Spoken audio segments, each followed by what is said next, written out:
Les voy a leer un título de un artículo que subió Infobae el día 5 de agosto, hace una semana. Mi hija ahora dice que es varón. ¿Qué hago? Duros testimonios de madres de adolescentes con disforia de género repentina, unidas en la búsqueda de las respuestas que no les daba la doctrina de moda, han formado un grupo para librar una lucha traumática no validada, porque la ley degrada la autoridad paterna avalando el deseo, capricho o trastorno de menores confundidos. La escuela y los psicólogos se pliegan, unos convencidos, otros por obligación. Este es el debate. Es el debate que se inició hace algún tiempo y que está poniendo en la agenda y que es realmente valedero. En este caso fue Infobae. Fue un tema que se ha debatido durante todos estos días en los medios nacionales. Nosotros tenemos la posibilidad de hablar con María José Manchino, cuya matrícula es la 14.221, registro de especialidad 44/91. Ella nos va a explicar qué es todo esto, porque es como si fuera una patente de un dominio de un vehículo, ¿no? Es médica psiquiatra, especialista en familia, terapeuta, máster en psiconeuroinmunoendocrinología, asesora del grupo Manada, que es el grupo que asistió con toda su experiencia al artículo que yo les estaba citando, que publicó Infobae y que escribió Claudia Peiró. La saludamos, le damos la bienvenida. María José, ¿cómo está? Buen día. ¿Qué tal? Buen día, Alejandro. Muchísimas gracias por este espacio, en nombre mío y en nombre de todo el grupo de padres. Bueno, no, por favor, estamos para eso. Y para descubrir algunas situaciones que entiendo yo que se deben estar dando también en todo el país, incluso en Neuquén, ¿no? Estimo que sí. No, esto no es solamente en las provincias de las cuales hay papás, que gracias a la intervención que tuvimos ese espacio en Radio Mitre y a través de Infobae se ha extendido la información y vemos que somos muchos más. Bueno, y estamos pudiendo de a poquito acoger al resto de otras familias, de otros matrimonios que están pasando por esta misma situación. Contanos un poco, ¿qué es la disforia de género? Y charlamos unos minutos. Bien, la disforia de género definida en términos, vamos a decir, científicos no, porque no responden al método científico, sino a una cuestión más que nada psicológica, experimental o empírica, es la incongruencia y la incomodidad de una persona que no está cómoda justamente con el sexo biológico, ¿sí? Entonces, eso trae a partir de esta definición, uno lo corrobora a través de la experiencia, de los síntomas, de las consecuencias psicológicas o de lo que esta persona manifiesta. Puede ser de inicio temprano, que son los menores casos estadísticamente comprobados, y luego puede ser otra de inicio tardío, que estamos hablando ya de personas adultas, o disforia de tipo acelerada. Estas son distintas clasificaciones que uno va haciendo en la medida que va conociendo cada vez más de este tema actual, ¿no? Porque esto está dentro de un contexto de la sociedad actual, cultural, filosófica y de las ideas, ¿no? Uh-huh. Antes estas situaciones al menos no existían, no estaban demostradas. Y la acelerada, como bien decía, es aquella que aparece en forma repentina, generalmente en niñas. Estamos hablando de un muy alto porcentaje en las últimas estadísticas españolas, con respecto a el pasado de esta criatura. Nunca hubo ningún tipo de identificación sexual con el otro sexo, ni nada por el estilo, con una infancia absolutamente bien femenina, y en algún momento de la pubertad, del desarrollo de su identidad, de su personalidad y su desarrollo justamente sexual, debido a algunas consecuencias, que esto sí lo podemos ir ya estadísticamente o empíricamente demostrando, es que aparece esta disforia de inicio acelerada de un día para otro en una criatura que no manifestaba ningún otro tipo de síntomas previos, ¿sí? Bien. Ahí te encuadro más o menos si pude ser explícita con lo que me pediste. Sí, María José, ha sido más que clara. ¿Cuándo y por qué aparece el grupo Manada? Bien, esto es una pregunta muy buena porque el grupo Manada, un poco de la historia de lo que yo conozco, ya que acompaño a algunos de los papás en forma particular y al grupo en forma general, comienza justamente esto, ¿no? Por el sufrimiento en silencio de no encontrar respuestas para poder ayudar a sus hijas.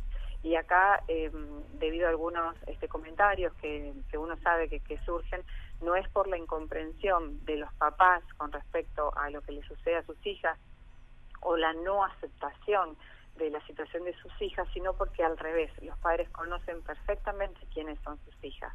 Entonces, como conocen bien quiénes son sus hijas, cómo las criaron, qué educación le dieron y cómo las fueron acompañando, saben que detrás de esa disforia solamente es la punta de un iceberg y por lo tanto conocen que en profundidad algo más puede estar pasándoles, ¿no? Que es la lógica pregunta que uno se hace ante cualquier situación de sentido común. Cuando uno recibe un paciente, sabe que detrás de eso hay algún dolor, hay una dolencia más profunda o varios factores que conforman a esto que es la disforia, que es como la puntita del iceberg, ¿no? Es una cortina que hay que saber correr y preguntar el por qué, ¿no? El qué ha pasado acá en la historia de esta niña. Justamente, bueno, los papás los ha reunido el interés profundo que tienen por sus hijas y por el resto de las hijas de las otras personas y por las otras familias, porque tienen un interés genuino en llegar a ayudar a otras personas que están pasando por lo mismo, porque comparten y empatizan con el dolor y porque por sobre todas las cosas lo tienen que vivir en silencio justamente para proteger las identidades y los sentimientos propios y de su familia. Obviamente aquí lo que está en el centro del debate es la reasignación de sexo, ¿no? Entre otras cosas, no solo eso, porque partiéndonos de la base etimológica y lingüística, no se puede reasignar un sexo, no existe tal cosa en el cuerpo, ¿no? El cuerpo y la biología sigue siendo la misma. ¿Y la ley qué dice? La ley justamente va en contra de la padre potestad, va en contra del derecho de los padres a poder procurar un tratamiento para sus hijas, para sus hijos, ¿no? Ampliémoslo, para sus hijos, y también va en contra, como si los padres se pusieran en contra de la realidad que está viviendo su hija, cuando esto es una cosa más profunda, ¿no? Si esa realidad es una realidad verdadera o es una realidad que va de las sensaciones o de la ideología, que son dos cosas distintas. Entonces, bueno, arrincona la ley cada vez más a los padres, a las escuelas y a los profesionales de la salud mental. Bien. María José, para que nuestra audiencia, que es bastante amplia porque estamos en un radio de llegada desde La Pampa, Mendoza, hasta lo que sería parte de Chubut, y este Sí. tema realmente está captando la atención mayoritaria. ¿Podés citarnos un caso, sin dar nombres, sino un caso específico como para ponernos en tema? Bien, a ver, tengo varios casos. Vamos a uno específico que no es de Argentina, pero comparte lo mismo. Generalmente, y esto es lo que se repite, que te contaba que ya hay estudios donde hay caracteres y causalidades, ¿sí? O factores predisponentes en cuanto a la disforia, lo que se repite en estos casos de disforia acelerada, y es aplicable a algunos casos hasta los 23 años, convengamos que la adolescencia se extiende hasta el desarrollo corroborado, ¿no? El desarrollo del cerebro hasta los 23, 24 años. Entonces, este caso puntualmente, una familia muy de padres intelectuales, padres profesionales que trabajan, constituida por dos hijos y papá y mamá. Entonces, comienza la situación en varias situaciones con que la hija, en este caso, no manifiesta directamente a su familia o a su mamá esto de que sentirse o querer ser varón, pero sí empieza a haber dentro de lo que es su vestimenta o su pelo algunos cambios muy drásticos de tipo de femenino hacia el masculino. Pero en realidad uno lo que puede observar es que en realidad no es que hay un cambio de lo femenino a lo masculino, sino que pareciera que fuera un deseo de no ser mujer o de no ser vista como una mujer más que un deseo de ser varón, que son dos cosas distintas. Puede ser un ocultamiento de sus partes íntimas, como los senos, el desarrollo puberal, por eso hay que tener en cuenta qué está pasando en ese periodo, que puede haber depresiones, puede haber otros tipos de trastornos como un trastorno de desarrollo generalizado, un trastorno leve de autismo, puede haber habido un abuso, puede haber habido situaciones, me refiero a abusos sexuales de primer grado generalmente, intrafamiliares o interfamiliares, y también puede haber habido casos de bullying. Y un temperamento generalmente introvertido, con alguna una modificación o una tendencia hacia el aislamiento. Mucho consumo de internet, muchísimo. Una de las grandes preguntas que yo siempre hago en las entrevistas, cuántas horas en el celular o cuántas horas frente a la computadora realmente está el adolescente. Esto nos habla muchísimo de un poco desarrollo del cerebro, ¿no es cierto?, generando muchísimas alteraciones más de las que los papás se creen. Hoy no es una herramienta, es una extensión del cuerpo, y vamos naturalizando situaciones que realmente hace correr el riesgo en la vida de los adolescentes y de muchos adultos, ¿no? De hecho, en muchos colegios en Suecia ha sido uno de los incursores, los precursores de quitar los celulares, las tablets y los dispositivos electrónicos en los colegios para que se vuelvan a utilizar los libros. Entonces, por eso te decía que esto es algo que abarca mucho del contexto familiar. Y la poca presencia del padre, o un matrimonio que puede estar separado, o puede ser un matrimonio donde no hay unidad, intimidad matrimonial, y los hijos, perciben esta situación. No todos, por supuesto, los hijos que tengan estas características van a vivir una disforia, pero sí, todas estas características que yo te menciono, más el consumo del anime o de las series tipo japonesas o de la pornografía japonesa en dibujitos, que es el hentai, y los grupos mangas, dan, digamos, una serie de patrones que nosotros le llamamos patognomónicos, que se repiten en todos los casos. Bien. Después hay un poquito peor todavía, digamos, puede haber inclusive inserciones en grupos que se comportan a modo de secta. Bueno, eso es un caso de una chica de 13 años, que realmente vive muy bien, lo tiene, entre comillas, todo lo que uno quisiera, vamos a hablar en esta actualidad: casa, auto, buen colegio, pero bueno, la ley no ayuda. La familia no sabía muchas cuestiones de herramientas de educación familiar, de acercamiento a los hijos, de diálogo en la familia, de comunicación positiva, de valores, ¿no es cierto? Entonces hay que hacer un reordenamiento siempre familiar y un acompañamiento muy cercano tanto a la criatura como a los papás. Bien. María José, ¿y cuál es la situación de los casos aquí en la República Argentina? Bueno, no te puedo decir a nivel nacional.